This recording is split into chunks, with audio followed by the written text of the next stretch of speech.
নমস্কার বন্ধুরা, নিখিল রিমার কমেডি ভিডিওতে তোমাদের সকলকে স্বাগত জানাই। আশা করি তোমরা সকলেই ভালো আছো। আর ছোটদিদি স্কুলের স্পোর্টস, তাই যা যা কাজ ছিল সব কিছু সেরে আর দুটো খেয়েই বেরিয়ে পড়েছি স্পোর্টসের মাঠের উদ্দেশ্যে। আমি তো গিয়ে দেখলাম বাবারে কত সব গার্জেনরা এসেছে।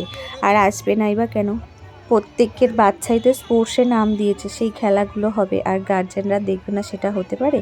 সেই জন্য সকলেই এসেছে। আর আমার আসতে একটু লেট হয়ে গেছে, আর এসেই আমার ছোটোবেলার বান্ধবীর সাথে দেখা হয়ে গেল।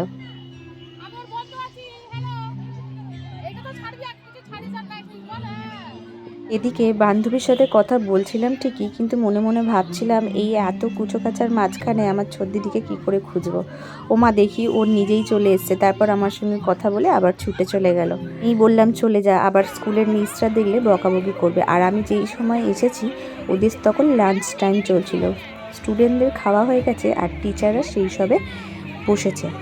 আর ওদের লাঞ্চের মেনু ছিল বাসন্তী পোলাও আর আলুর দম। সবাইকে বলে ব্যাগ নিয়ে চলে গেল। প্রথমার্ধের খেলা শেষ, এবার দ্বিতীয়ার্ধের খেলা শুরু। এবং দ্বিতীয়ার্ধের খেলা যেটা শুরু হবে তার প্রথমেই মিউজিক আছে। আমি নেই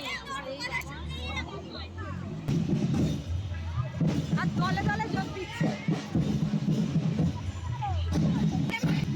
ইনি হচ্ছেন ডালিয়া ম্যাম, ছোটদিদির ক্লাস টিচার।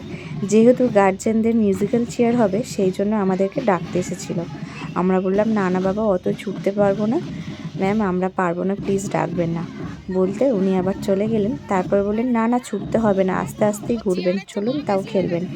বললাম না না ঠিক আছে, পরের বারে চেষ্টা করব। বলতে উনি চলে গেলেন। আর তারপরেই গার্জেনদের শুরু হয়ে গিয়েছিল মিউজিক্যাল চেয়ার। চলো দেখি কে কিরাম খেলছে, লাস্ট পর্যন্ত কে টেকে।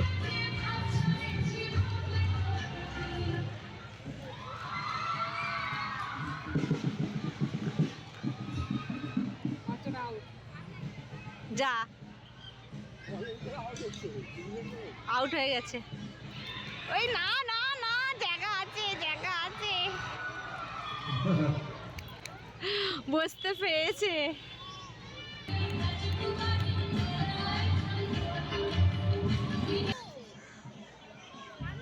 আর একটু জোরে ছুটবি তো, আর একটু জোরে ছুটতে হয়। আর তারপরেই এখানে দাঁড়িয়ে আছে তিনজন উইনার মা। আর তারপরেই শুরু হয়ে গেছিলো টিচার্সদের পাসিং দ্য বল। চলো দেখে নিই কি লাস্ট পর্যন্ত থাকে। খেলাটা দেখতে কিন্তু খুব মজা লাগছিল। কোনো টিচারই হাতে বল রাখতে চাইছে না, কতক্ষণে পাশের জনকে দিয়ে দেবে। আর লাস্ট পর্যন্ত হাজব্যান্ড ওয়াইফ দুজনে খেলছিলেন, দুজনেই ওই স্কুলের টিচার, স্যারেরই জয় হলো। সবার লাস্টে পুরস্কার বিতরণী হয়ে যাওয়ার পরেই আমি আর ছোটদিদি দুজনে গল্প করতে করতে বাড়ি চলে এসেছি।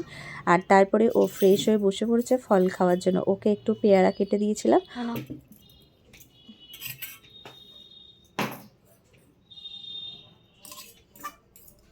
বিট নুন দেওয়া আছে, ঠিক আছে খেয়ে নাও। আর তারপরেই ছোটদিদিকে বললাম সোনা মা একটু সন্ধ্যেটা দিয়ে দিবি। বলতে ও বললো ঠিক আছে দিয়ে দিচ্ছি, বলে ও গপুকে খাবার দিল, তারপরে সন্ধ্যেটা দিয়ে দিল। কি বলো তো, এমনিতে হয়তো করতো না, একটু বাবা বাচা করে বললে ঠিক করে দেয়।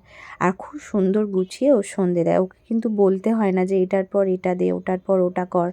ও একবার দেখে নিলে ওকে আর কোনো জিনিসটা বলতে লাগে না, সব ঠিকঠাক পরস্পরও করে নেবে। কিন্তু তোমাকে একটু তেল মাখাতে হবে। সন্ধে দিয়েও ক্লান্ত হয়ে পড়েছে, আর ওই জন্য এসে বিছানায় শুয়ে পড়লো। এই দেখ, সবাই দেখছে তোকে।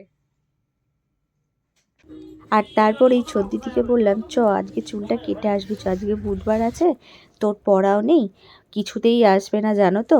বললো না আমার সব বন্ধুদের বড় বড় চুল, আমি আর চুল কাটবো না, আমি এবার চুল বড় করব। আমি বললাম না বাবাই, তুই তো পারিস না যত্ন নিতে, তাই তুই এখন চুলটা কেটে ফেল, তুই বড় হলে চুল রাখবি। বলতে অনেক বোঝানোর পরে তারপর প্রদীপদাকে ফোন করলাম যে খালি আছে কি না, বলে তারপর ওকে নিয়ে এলাম। তোমরাই দেখে বলো ওকে চুলটা কাটার পর কত সুন্দর লাগছে, তাই না? ওর মুখটাই পুরো পাল্টে যায়। ওকে এরম ছোট ছোট চুলেই মানায়, কারণ ও সবসময় জিন্সের প্যান্ট পরে। তারপরেই সেলুন থেকে বেরোনোর সময় দেখলাম মুখটা একটু ভার করে আছে। আর বললাম কি হলো? বললো কিছু হয়নি, আমার খিদে পেয়েছে, চলো আমাকে তাড়াতাড়ি করে ঝালমুড়ি করে দেবে। আমি বললাম আচ্ছা ঠিক আছে চল ঝালমুড়ি করে দেবো, ও ঝালমুড়ি খেতে খুব ভালোবাসে বলে বাড়িতে এসে গাজর, পেঁয়াজ, শসা, কাঁচা লঙ্কা সব কিছু কেটে একটু চানাচুর, বিট নুন দিয়ে ঝালমুড়ি করে দিলাম। ও তারপরে ঝালমুড়িটা খেয়ে একটু শান্ত হলো। আর কেমন মাখা আছে?